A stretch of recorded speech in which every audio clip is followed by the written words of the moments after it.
Hey guys, आज मैं आपको बताऊंगी कि मैं बच्चों को नहलाने के बाद क्या रूटीन फॉलो करती हूँ और ब्रेस्ट पंपिंग के बारे में बताऊंगी और भी बहुत सारी चीज़ें हैं इस वीडियो में। सो या लेट्स स्टार्ट द व्लॉग। तो मैं शूलीन को यहाँ पे वेखंड पाउडर लगा रही हूँ। ये वेखंड पाउडर कहते हैं इससे बेबी को सर्दी नहीं होता, तो मैं इसे चेस्ट पे, सर पे और बेबी के पीठ पे लगा रही हूँ। आप बेबी को एकदम अच्छे से ड्राई वाइप कीजिए जैसे ही वो नहा के आए। तो मैं यहाँ पे विटामिन D3 के ड्रॉप्स दे रही हूँ बेबी को 0.5 ml। ये डॉक्टर ने मुझे रेकमेंड किया था कि ये 800 इंटरनेशनल यूनिट्स का जो बॉटल है उसका 0.5 ml आप बेबी को रोज़ डेली बेसिस पे दीजिए। मैं जनरली नहाने के बाद बेबी को दे देती हूँ। एज सच कुछ ब्रांड तो स्पेसिफाई नहीं किया, आप किसी भी अच्छे ब्रांड का विटामिन D3 ज़रूर दे सकते हैं। ये है बेबी का टमी रोल ऑन।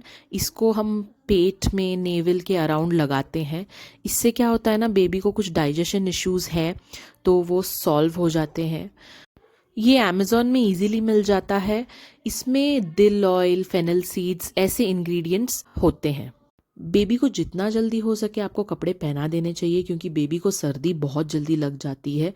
तो इनके नहाने के बाद जो भी चीज़ें लगती है जैसे कपड़े, डायपर, मेडिसिन, ये सब मैं पहले ही बेड पे तैयार करके रख देती हूँ ताकि ज़्यादा डिले ना हो।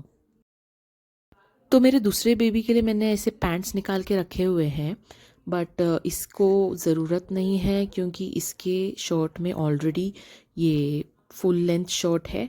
बट अदरवाइज़ मैं उनको अलग से पैंट्स पहना देती हूँ।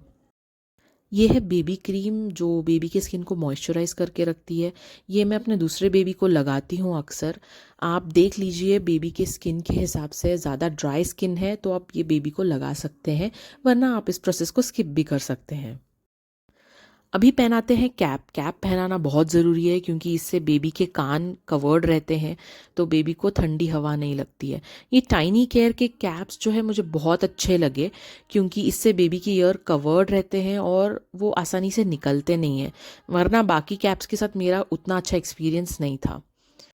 अभी मैं बेबी को फीड करूँगी। जनरली मैं नहाने के बाद इनको फॉर्मूला का फीड देती हूँ क्योंकि इससे उनका पेट अच्छे से भरा रहता है और वो थोड़े लंबे समय के लिए सोते हैं।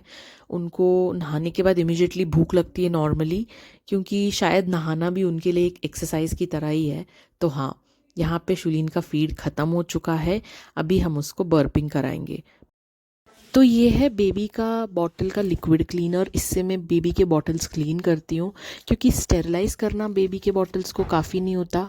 आपको अलग से लिक्विड से क्लीन भी करना पड़ता है और जो रेगुलर हम यूज़ करते हैं वो बेबी के बॉटल के लिए अच्छा नहीं होता। बर्पिंग कराना बहुत ज़रूरी है बेबी के लिए ताकि जो उन्होंने दूध पिया है वो अच्छे से डाइजेस्ट हो जाए। और जब तक बेबी का बर्प नहीं निकलता तब तक आप बेबी को इस तरह पीठ पे टैप करिए, और जैसे ही बेबी का बर्प निकलता है उसके बाद भी आप थोड़ी देर बेबी को ऐसे ही टैप करते रहें और उसके बाद आप बेबी को रख सकते हैं और बेबी सो जाता है जनरली नहाने के बाद। ये है लवलैप का ब्रेस्ट पंप। ये इलेक्ट्रिकल ब्रेस्ट पंप है, मैनुअल भी मिलता है लेकिन मैंने इलेक्ट्रिकल चूज़ किया। आप according to your will and wish choose कर सकते हैं। इसमें ये सब कनेक्शंस इस तरह से लगते हैं, ये आप डिस्कनेक्ट करके वॉश कर सकते हैं। तो ये है ब्रेस्ट पंप का वाइट पार्ट। ये पार्ट सिर्फ वॉशेबल नहीं है, बाकी सारे पार्ट्स आप वॉश कर सकते हैं मशीन, और ये वाइट पार्ट छोड़ के आप वॉश कर सकते हैं। ये कनेक्शंस कुछ इस तरह से लगेंगे। ये जो अभी फ्लावर जैसा कनेक्शन मैंने लगाया है ये पार्ट ब्रेस्ट पे लगता है, और ये नीचे का पार्ट जो है ये बॉटल से कनेक्ट होता है। तो ये जो भी मिल्क कलेक्ट होता है या सक्शन होता है वो इस बॉटल में जाके कलेक्ट हो जाता है लास्ट में। तो इस जगह पे मैंने ब्रेस्ट पंप को ऑन कर दिया है। यहाँ पे L5 लिखा है, मतलब ये लेवल 5 है।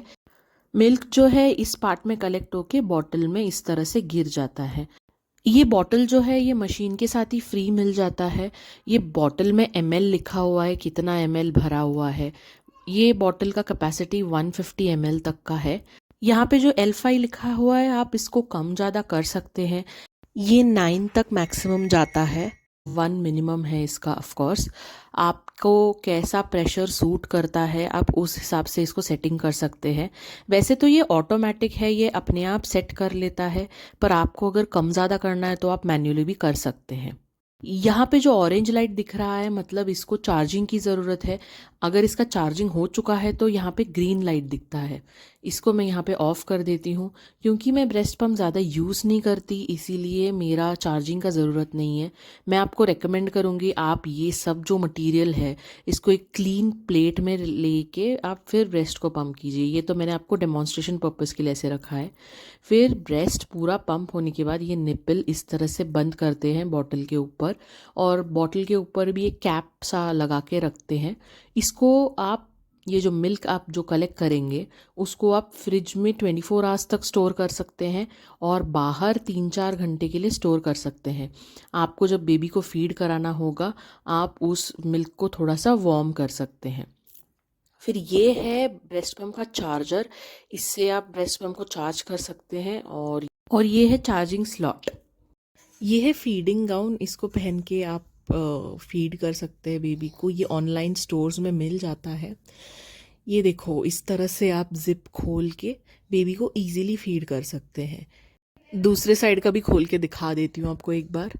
ये देखिए आप इतने तक ओपन कर सकते हैं दोनों साइड में, और इससे बेबी को कंफर्ट भी रहता है और आपको भी कंफर्टेबल रहता है फीडिंग करने के लिए। ये जो दूली है मेरे पापा या मेरे अंकल बांध देते हैं। इसमें बेबी बड़ा कोजी और कंफर्टेबल होके सो जाता है, तो हम तो इसको तमिल में दूली बोलते हैं। ये मेरे दादी और नानी के कॉटन के साड़ी है पुराने। ये बड़े कंफर्टेबल होते हैं। ये एवरी वीक आप वॉश कीजिए और न्यू फिट कीजिए एवरी टाइम। ये है वेट वाइप्स, ये बेबी के पॉटी साफ़ करने के बहुत काम आते हैं। इससे बेबी को ड्राई भी लगता है और क्लीन भी रखता है ये बेबी को। तो यहाँ पे मेरा ब्लॉग ख़त्म हो गया। मुझे आपको बताने जैसी और भी बहुत सारी चीज़ें हैं, जैसे मेरा नाइट रूटीन हो गया और भी बहुत सारा बेबी केयर रिलेटेड चीज़ें हैं। मेरा बच्चा उठ गया है यहाँ पे, मैंने सोचा था वो सो रहा है तब तक मैं व्लॉग शूट कर लेती हूँ, पर इनका क्या ही भरोसा है ना शुलू। ये देखिए कैसे देख रहा है टुकुर टुकुर।